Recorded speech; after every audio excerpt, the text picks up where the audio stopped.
हाँ, नमस्कार। आज हम 12th के बच्चों को बताएंगे, कुछ 12th के स्टूडेंट्स को, 12 के बच्चों को थोड़ा सा 2-3 क्वेश्चन, 1-2 नंबर के क्वेश्चन आते हैं ये इस तरह के। फिर धीरे धीरे बड़े बड़े क्वेश्चन आपको बताए जाएंगे। न्यूमेरिकल आप शुरू कर लीजिएगा। मैंने पहले की वीडियो में भी कई सारे न्यूमेरिकल्स करने की तरीके डाले हुए हैं, उनको आप देख लीजिएगा। पावर कैसे अलग करते हैं, नंबर कैसे अलग करते हैं, फिर काटा कैसे जाता है, ये सब मैंने आपको बता रखा है, उसको देख लीजिएगा। एक फार्मूला होता है Q बराबर एन ई। यहाँ देखिए आप, Q is equal to N E, n into ई।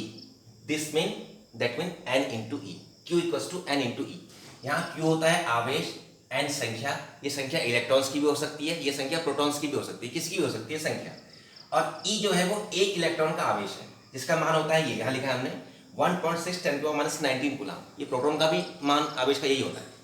एक इलेक्ट्रॉन पर भी यही आवेश होता है, एक प्रोटॉन पर भी यही आवेश होता है। प्रोटॉन में प्लस होता है, इलेक्ट्रॉन में माइनस होता है आवेश। तो संख्या तो मान दोनों का बराबर होता है आवेश का। तो एक Q बराबर IT भी होता है, Q equals to IT, I into T. यहाँ भी Q वही चीज है, आवेश। I वो है विद्युत धारा, करंट बोलते हैं इसको, और T समय। तो Q equals to NE, Q equals to IT, that mean NE equals to IT या IT इक्वल्स टू NE, कुछ भी कह सकते हैं। Q बराबर ये भी है, Q बराबर ये भी है, तो इसका मतलब ये दोनों भी आपस में बराबर है। तो IT is equal to NE। तो यहां से अगर आप T निकालेंगे तो I अपॉन में चला जाएगा NE अपॉन I निकालेंगे तो T बट्टे में चला जाएगा NE अपॉन T। ये N निकालेंगे तो E इधर बट्टे में आ जाएगा IT अपॉन E। कुछ भी दिया हो आपको इन चारों में से, E का मान कांस्टेंट होता है 1.6 × 10⁻⁹ कूलम। बाकी तीनों में से किसी का मान भी आप निकाल सकते हैं, बाकी आपको दिया होगा। ये क्वेश्चन, ये फार्मूला भी आपके काम आएगा, ये समझ में आइए। यहां पर देखिए I बराबर, यहां से I बराबर क्या हो जाएगा, इस वाले फार्मूले से I equals to Q upon T। कभी कभी आता है कि डिफाइन 1 एम्पियर। 1 एम्पियर, धारा का मात्रक एम्पियर है, विद्युत धारा को एम्पियर में नापते हैं। 1 एम्पियर की परिभाषा दीजिए। 1 एम्पियर की परिभाषा दीजिए। जब Q बराबर भी 1 होगा, T बराबर भी 1 होगा, तो 1 से 1 कट जाएगा, एक ही बात होगी, तभी आएगा 1 एम्पियर। यानी when Q is equal to 1 coulomb and T is equal to 1 second, जब Q बराबर 1 कूलम, T बराबर 1 सेकेंड, तो जो I का मान है वो 1 एम्पियर आएगा। इसको आप ऐसे भी कह सकते हैं, 1 कूलम आवेश 1 सेकेंड तक प्रवाहित करने पर जो धारा बनती है, या जो धारा पैदा होती है, या जो धारा उत्पन्न होती है, उसे 1 एम्पियर धारा कहा जाता है। ये आपको समझ में आ गया, ये इसकी परिभाषा है। तो ये आपके समझ में आ गया। अब इसके अकॉर्डिंग हमने क्वेश्चन बनाए हैं। जैसे ये है कि एक चालक में 4000 इलेक्ट्रॉन अधिकता में है, 4000 इलेक्ट्रॉन ज्यादा है।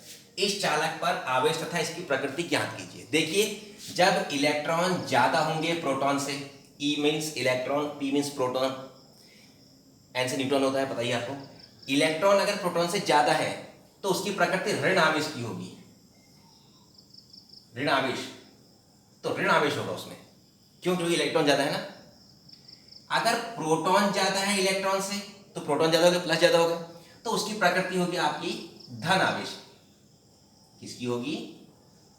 धन। तो धन आवेशित होगा। तो इलेक्ट्रॉन अगर ज्यादा है तो ऋण आवेश होगा, प्रोटॉन अगर ज्यादा है तो धन आवेश होगा। इसको अलग तरीके से भी पूछ सकते हैं एग्जाम में, किसी भी क्वेश्चन में। इलेक्ट्रॉन ज्यादा का मतलब प्रोटॉन कम भी कह सकते हैं इसको। इलेक्ट्रॉन ज्यादा है या प्रोटॉन कम है, एक ही बात है। प्रोटॉन ज्यादा है या इलेक्ट्रॉन कम है, ये भी एक ही बात है। तो जरूरी नहीं आपसे कहा जाए कि एक धातु में इतने इलेक्ट्रॉन ज्यादा है, इसके बदले इतने प्रोटॉन कम है भी कह सकता है। या ये भी जरूरी नहीं कि आपसे कहा जाए किसी क्वेश्चन में इतने प्रोटॉन ज्यादा है, इतने इलेक्ट्रॉन कम है भी कह सकते हैं। बस आपको ये याद रखने का, इलेक्ट्रॉन ज्यादा है तो ऋणावेश होगा, प्रोटॉन ज्यादा है तो धनावेश होगा। तो जैसे कि क्वेश्चन है आपका ये, इस क्वेश्चन में क्या है, 4000 इलेक्ट्रॉन अधिकता में ज्यादा है, 4000 इलेक्ट्रॉन ज्यादा है, तो सीधी सी बात है, प्रकृति का मतलब इस चालक पर आवेश तथा इसकी प्रकृति क्या कीजिए, प्रकृति का मतलब नेचर। तो जाहिर सी बात है, 4000 इलेक्ट्रॉन ज्यादा है तो नेगेटिव होगी, ऋणावेशित होगा। तो प्रकृति तो इसकी ऋणावेश की होगी, बाद में लिखेंगे आप, लेकिन मैं समझाने के लिए पहले लिख दिया। और जहां तक ख्याल है, इस चालक पर आवेश याद कीजिए, आवेश Q बराबर फार्मूला, Q बराबर NE। N कितना है, संख्या, इलेक्ट्रॉन की भी हो सकती है या प्रोटॉन की भी हो सकती है। तो N कितना है पर 4000, N कितना है 4000, तो N बराबर 4000 गुणा E का मतलब आपको पता ही 1.6 × 10⁻⁹, 4000 गुणा 1.6 × 10⁻⁹। कैसे गुणा करना है, पावर कैसे क्या करनी है आपको, कब पावर पॉइंट उल्टे हाथ की हो रहा है, उल्टे हाथ को जो प्लस की पावर क्या होती है, माइनस की पावर क्या होती है, मैंने सब पहली वीडियो बता रखा है, उसको आप देख लीजिएगा। तो ये इसका आंसर इतना है 6.4 10 की power minus 16 minus 16 coulomb. Simple question है। थोड़ा चेंज कर दिया इस क्वेश्चन को, अगर ये हो गया किसी धातु से कितने इलेक्ट्रॉन हटाए जाएं, कितने इलेक्ट्रॉन हटाए जाएं कि इस पर 1.0 10 की पावर माइनस 7 कूलम का धनावेश रह जाए। अब कितने इलेक्ट्रॉन, कितने कितने संख्या है ये, तो आपको n पूछ रहा है यहाँ पर। क्यू आपको पता है दे रखा है, इस पर इतने कूलम का धनावेश रह जाए, तो क्यू आपको दे रखा है 1 × 10 की पावर माइनस 7 कूलम। ई आपको पता ही रहता है, जो बताया था यहाँ पर 1.6 10 की पावर माइनस 19 कूलम। आपसे n पूछा है यहाँ पर, तो क्यू बराबर क्या होता है Ne, तो ई बराबर क्या हो जाए, n बराबर क्या हो जाएगा, ई अपॉन में आ जाएगा क्यू अपॉन ई। क्यू का मान ये है अपॉन ई का मान ये है, इसे आप सॉल्व करेंगे 6.25 10 की माइनस 11 कूलम आ जाएगा। इस तरह के क्वेश्चंस की आप लोग जरा प्रैक्टिस करेंगे, फिर मैं इससे बड़े वाले क्वेश्चन आपको बताना शुरू करूंगा। धन्यवाद। हाँ, अब हम अगला क्वेश्चन बनाएंगे न्यूमेरिकल। अभी आपको क्यू बराबर Ne, क्यू बराबर IT ये बताया मैंने। देखिए क्वेश्चन ये भी है, आता है बोर्ड एग्जाम में कभी, कि एक वर्ग के चारों कोनों पर क्यू आवेश रखे हैं। ये वर्ग है, वर्ग की भुजा A है, वर्ग में square, all sides are equal. ये भी ए भुजा है, ये भी ए भुजा, ये भी ए, मतलब एक ही भुजा है। वर्ग की चारों भुजाएं बराबर होती हैं, सारी भुजाएं समान होती हैं। ए भुजा का वर्ग है, चार कोने हैं ABCD, चारों कोनों पर क्यू क्यू आवश्यक है। क्यू यहाँ भी रखा है, क्यू यहाँ भी, क्यू यहाँ भी, क्यू यहाँ भी, चारों कोनों पर क्यू आवेश इसके रखे हैं, प्रत्येक कोने पर क्यू आवेश रखा हुआ है। तो डी बिंदु पर लगने वाले बल की गणना कीजिए। डी पर, अब इसको समझेंगे आप। देखिए डी पॉइंट यहाँ पर है, इस पर बी से भी बल लगेगा, सी से भी बल लगेगा, ए से भी बल लगेगा। आपने वेक्टर वाले क्वेश्चन पढ़े होंगे 11th में, परिणामी बीच में से होकर जाता है। तो अगर इस डायगोनल को, इस विकर्णों का आगे बढ़ाएंगे, ये परिणामी होगी। तो जो बी पे रखा है क्यू आवेश, उसके कारण तो बल की दिशा ऐसे होगी है, और जो ए पे रखा है इसके कारण दिशा कैसी होगी, ऐसी। इसके कारण कैसी होगी, सी के द्वारा ऐसी। कहने का मतलब आप समझ गए इस चीज को। ये एंगल 45 डिग्री का बना, 45 अंश का, 90 का आधा हो जाएगा, परिणामी है ना, बीच में से आता है। वैसे ये भी 45 का बनेगा, ये वाला भी सेम, ये दोनों एंगल बराबर होंगे, 45 होंगे। तो डी पर रखे आवेश पर लगने वाले बल की गणना करो, ये क्वेश्चन है आपका। एक क्वेश्चन, डी पर लगने वाले डी पर रखे आवेश पर लगने वाले बल की गणना करो। अब आप कहेंगे ए पर रखे आवेश क्यू द्वारा डी पर रखे आवेश क्यू पर लगने वाला बल FDA, ए द्वारा जो लगेगा वो निकाल, FDA बराबर 1/4π0 Q1 Q2 upon R square होता है कूलम बल। यहाँ Q1 भी Q है, Q2 भी Q है, तो Q1 गुणा Q2, Q गुणा Q square upon R square का मतलब भुजा क्या है, A स्क्वायर। डायरेक्शन क्या होगी इसकी, AD की ओर, यहाँ को ये जो बनाई मैंने। ऐसे ही सी पे रखे आवेश क्यू द्वारा डी पर रखे आवेश क्यू पर लगने वाला बल FDC, ये भी वही हो जाएगा 1/4π0 Q1 Q2 Q upon R square, A square, दूरी क्या है A, सेम आएंगी दोनों चीजें। ऊपर वाले की डायरेक्शन कहाँ, AD की ओर होगी, जो बताया मैंने आपको, AD की ओर। इसकी डायरेक्शन क्या होगी, CD की ओर, ये। अब आई बारी इसकी, बी पर रखा आवेश, बी पर रखे आवेश क्यू द्वारा डी पर रखा आवेश क्यू पर लगने वाला बल FDB 1/4π0 Q स्क्वायर, ये भी Q, ये भी Q, Q1 Q2 Q square upon R square. यहाँ पे R क्या है, A√2।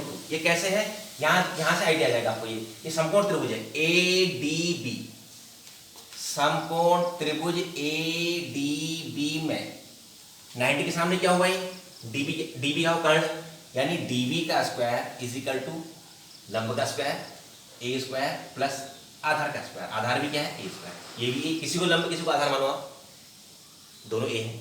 तो DB का स्क्वायर इज इक्वल टू कितना हो गया, 2A स्क्वायर। तो DB is equal to square हटेगा, स्क्वायर रूट लगेगा, 2A स्क्वायर का वर्गमूल हो गया। तो DB is equal to A square बाहर आएगा तो A हो गया, 2 बाहर नहीं आ पाएगा तो √2 ही रहेगा, A√2। इस ऐसे आया A√2, ये आपकी समझ में आ गया होगा। तो DB बराबर कितना है, A√2। तो इसका स्क्वायर A√2 का स्क्वायर, A का स्क्वायर A स्क्वायर होगा, √2 का स्क्वायर 2, ये ऐसे आएगा। इसकी दिशा किसकी ओर, BD की ओर। तो इसलिए बिंदु D पर परिणामी बल बिंदु डी पर परिणामी बल F बराबर F D B plus F D A. देखो एफ डी बी जो है ये तो सीधे अक्ष में है, ये सीधे जुड़ेगा, सीधी लाइन पर है। लेकिन ये दोनों जो है, जो ए से है और जो सी से है, जो सी पॉइंट पर है और ए पॉइंट, ये सी है, सी बिंदु है। सी पर जो आवेश है Q और ए पर जो आवेश है Q, इनकी डायरेक्शन 45 अंश की बनेगी है। इसके लिए ये हो गया ये 45, इसके लिए ये 45। तो सी और ए पर जो आवेश रखे हैं उन पे आपको cos 45 जोड़ना पड़ेगा। आपको मैंने पहले बता रखा है भी कि लंबवत घटक निरस्त होते हैं साइन के, cos के बचते हैं, या पिछली वीडियो में देखना आप इसको। तो cos 45 जुड़ जाएगा, इसके साथ भी, इसके साथ भी, इसका नहीं जुड़ेगा। तो एफ जो बी डी है, डी बी, वो तो ऐसे रहेगा एफ डी बी, और एफ डी ए और एफ डी सी के साथ cos 45 जुड़ेगा आपका। क्यों? क्योंकि 45 एंगल बन रहा है, इसके लिए ऐसे, इसके लिए ऐसे, ये इसके साथ में, इसके लिए कोई एंगल नहीं है, ऐसे ही रहे। तो एफ डी बी ये है प्लस एफ डी ए ये हो गया, दोनों सेम है।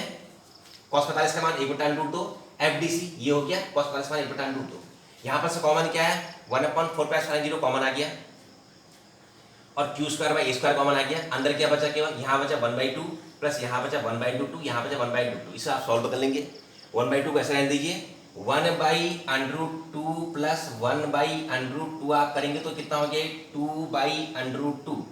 9th में आपने पढ़ रखा है हर का परिमेयकरण, रेशनलाइजेशन, परिमेयीकरण, यानी कि नीचे जो अगर अंडररूट हो तो उसी से गुणा करते हैं ऊपर नीचे। यानी किससे गुणा करेंगे आप, ये √2 से नीचे भी गुणा करेंगे, √2 से ऊपर भी गुणा करेंगे इसको।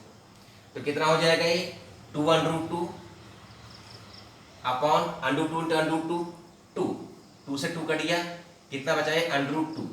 तो 1/√2 प्लस 1/√2, ये √2 ऐसे आया, इन दोनों का मतलब √2 ये हुआ, 1/2 अपना रखा हुआ है। तो ये आपका इतना न्यूटन फोर्स, ये आपका आंसर हुआ। ये क्या हुआ आपका आंसर। अब देखिए आप असली चीज समझने की क्या है इसमें, ये पॉइंट सी पर लगने वाले बल पर भी कह सकता है, सेम यही आएगा, ऐसे ही बनेगा। सी पर क्या हो जाएगा, ये लाइन यहां चली जाएगी, ये लाइन ऐसे आ जाएगी, इसके कारण जो यहाँ बी के कारण है वहां ए के कारण बना जाएगा, बाकी ये दोनों सेम होंगे। ये क्या है, बिंदु बी पर लगने वाला तो भी सेम, घुमा लीजिए आप उसको, स्क्वायर को घुमा लो, ये ऐसे ही कर लो, इसी कारण सीधा आ जाएगा। इन दोनों कारण 45 का एंगल बनेगा। ये चाहे बिंदु सी पर कहे, बिंदु बी पर कहे, सेम ऐसे ही बनेगा ये क्वेश्चन। पहली चीज ये आपके समझ में आ गया। दूसरी चीज, यहां पर आवेश का मान सब जगह Q है, वर्ग की भुजा A है। अब आपको न्यूमेरिकल है, वर्ग की भुजा 5 सेंटीमीटर 7 सेंटीमीटर कुछ भी दे सकता है, वो रख देंगे आप यहाँ पर एक ही जगह पर। और आवेश का मान जब सब जगह समान है तब तो ये A है, सब जगह आवेश का मान समान है तो ऐसे रख देंगे इसी फार्मूले में। अगर मान लिया यहाँ पर 2 न्यूटन का 2 कूलाम बोलता है, यहाँ पर -3 कूलाम बोलता है, यहाँ पर 1 कूलाम कहता है, यहाँ पर 4 कूलाम कुछ भी कहता है ऐसे, तो यहाँ पर चेंज हो जाएगा। फिर यहाँ पर सब चेंज कर लें इसको, जैसे ये 2 और ये 2 है और ये 3 है, तो 3 गुणा 2 6 आएगा। इसके कारण भी ऐसे ही होगा, इसके कारण भी ऐसे ही होगा, और सब समान आवेश होंगे तो तब ये फार्मूला यूज करेंगे आप।